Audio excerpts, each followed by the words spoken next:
Man, these things are popping. Located 7 miles southeast of Ashton, or 10 miles south of Rochelle, moving east at 20 miles per hour. Hazard, golf ball size hail and 60 miles per hour wind gusts. Source, trained weather spotters. Impact, people and animals outdoors will be injured. Expect hail damage to roofs, siding, windows, and vehicles. That's looking kind of interesting. Expect wind damage to roofs, siding, and trees.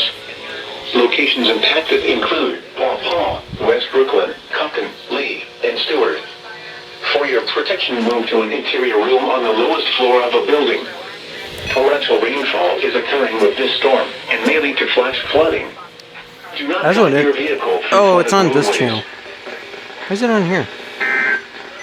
Hazard 60. The following is a special weather statement from the National Weather Service.